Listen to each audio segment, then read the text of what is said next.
Hi and welcome to Hugging the Snag. I'm Gaia, the campaign manager here at Life Size Media, and today we are joined by David Owen, the managing director of Maingate UK. This is called Hugging the Snag, so the first thing we need to do is to give each other a hug. Wonderful.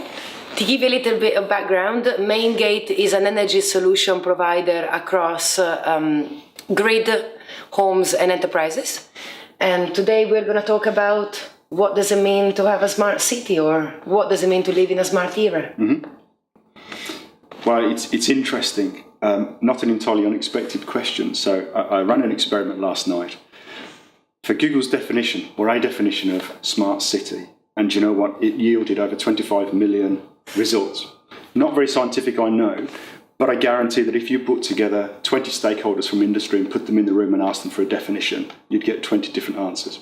Okay. So from my personal perspective, it's the bringing together of the silos, the systems, the processes and organisations, typically across transport, infrastructure, health and energy. But even within this, you have really complex ecosystems and stakeholder environments. Just looking at energy as an example, one of the passions I have is around community and location-based energy schemes. You know, with a simple fix, and if we broaden our focus, we can start to address the problems with fuel poverty at the same time as reducing carbon footprint, at the same time as addressing this dysfunctional energy market that we have in the UK, and even supporting the grid operators because their grid was never built for the addition of microgeneration and renewables, and it's causing them huge headaches. So if we can look at this from a holistic perspective, then actually I think we get closer to what this vision of a smart city is. So I think in summary, for me, it's a joining together of all of the dots for the mutual benefit of the environment, the economy, quality of life in a sustainable way. And this is a wonderful definition. However, in my opinion, this is, as you said, a holistic approach to smart cities and smart solutions. And considering your role within your company, what I would like you to talk about today is, have you worked on different projects that actually try to deliver energy solutions within smart homes and smart grid? What are your findings? Well, it's really interesting because whilst there is the grand vision, and no matter how much passion you apply to this, the fact is we live in a capitalist economy, and we have to find the catalyst around which we can build out this vision to elevate ourselves towards a smart city or a smart environment or smarter society. And so one of the things we did with E.ON in Sweden was addressing some real business needs that they had. As a utility, they were thought of in a worse way than the bankers just after the crash in Europe. As we all know, we don't have a relationship with our utilities. They just send us a bill. They only get in touch with us when they've done something wrong or we owe them some money. There is no positive relationship there. And as consumers, our relationship with energy is even worse. It's just stuff that comes out the wall, and we don't relate it to the bill that comes at the end of the month. So E.ON set us some really strong business challenges. How can we reduce churn? How can we improve the operational efficiency of them managing their grid? And also, how could we put in place a platform for new services that they can derive new revenues going forwards? Because the energy market across Europe is dysfunctional, and the suppliers or the retailers are actually losing money. Just interestingly, I know this week one of the senior politicians has announced a cap on energy companies in the UK. Last year, Tesco's profit margins were bigger than the profit margins for one of the leading utilities, and yet we penalised the utilities. So coming back to this example, how can we put in place a commercially viable solution for a company that's working in a dysfunctional market that benefits this wider ecosystem? So we engaged with them to develop the largest social energy experiment of its kind. Okay. It was called 100 Coal, which translated as 100% control. And the idea was not trying to fix the problem overnight, because we can't, it's too complicated and we don't understand enough. So what we agreed was to put in place a roadmap to take their customers and the company on a journey from engagement all the way through to commercialisation. So the engagement bit of it was, okay, how can we bring customers closer to the utility? How can we get them engaged in their energy consumption? And how can we build trust between the two organisations, which is a challenge. So very simply, what we were able to do, putting the technology aside, because for me that's irrelevant, what we were able to do is provide real-time energy visualization from a household level, but down to a device level as well. And this was presented to end users in a way that suited them. So rather than this fixed notion in the UK of an in-home display and that's the only way you get engagement, it was, if you're younger, generally, smartphone. Some have smart TVs. Some wanted emails, PDF emails at the end of the week. We were trying to build this picture of real-time behaviour. And the way we build our systems in such an open way is that the data gets richer. And the richer the data, the more you understand about how people behave. And then you can start and test different stimuli. So once we had a picture of general behaviour over a period of about a year, we then started to test different emotional stimuli. So, for example, a group would be tested regarding saving money. Another group would be tested regarding peer pressure. How are they doing in real time compared to their neighbours or other households of their types? There were prizes. There were all sorts of incentives. So we tested over 12 months 5 different drivers. And the really interesting thing was actually saving money only yielded about a 5% reduction in energy consumption. Peer pressure, this competitive spirit we all have inside us, 20%. Okay. 20% energy reduction for actually using the data in I don't think a particularly clever way, but using it in a maybe a smarter way than the utilities ever thought.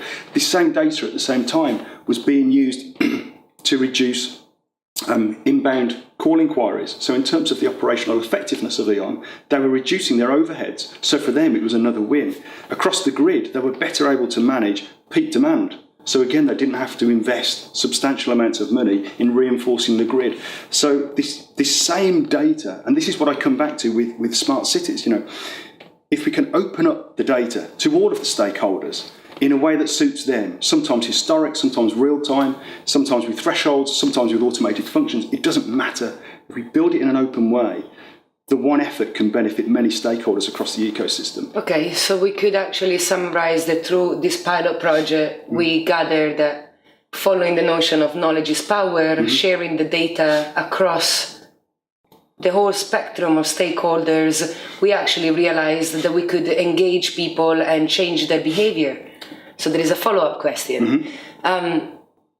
If all of the results from this study group or this pilot project were positive, why hasn't it tipped? Why is it not now spread across all the different energy sector across Europe? Well, it's for the sake of repeating myself, it's a dysfunctional market. And E.ON in Sweden is seen as something of an innovator.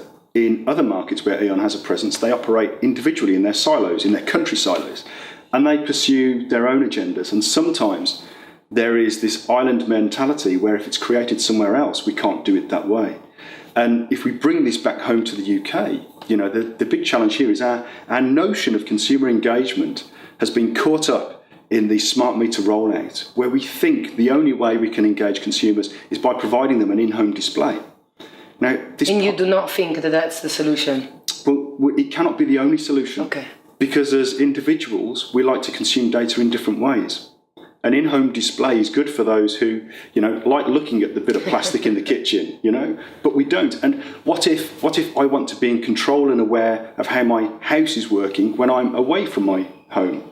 And the thing is, this shouldn't just be about presenting the data, because you are then powerless to do anything about it. So part of this evolution is, first of all, we need to become more aware of our energy, whether it's an in-home display or a smartphone or anything else. But then the evolution is we have to empower consumers to do something about it in real time. So if you're away from your home and you've left your heating on, and suddenly we have a heat wave, but you're away for a few days, it's 30 degrees outside, your heating's set for 21 degrees. What happens today is that your heating stays on and you're wasting energy and your bills are going up for no reason. In that situation, what can happen and should happen is, your house can combine, or the utility can combine data from the Met Office, so it knows how hot it is outside. In real time, you can say everyone else in this street has got their heating switched off, but your heating switched on. So at that point, the house or the system should contact the homeowner and say, look, these are the parameters. Your heating's on, doesn't need to be on. What would you like to do about it right now? So it wouldn't even be about you controlling it. It will be about whoever is collecting the data while analyzing it contacting you and letting you know that your eating will be on, for example? Well, it's interesting because what we've done in Sweden, this roadmap, engagement to commercialisation, the next step in that, which we're building out now, is actually about putting in place the commercially led services around which both the utility can build packages, but also the consumer can log into their portal and join all the dots in a way that suits them.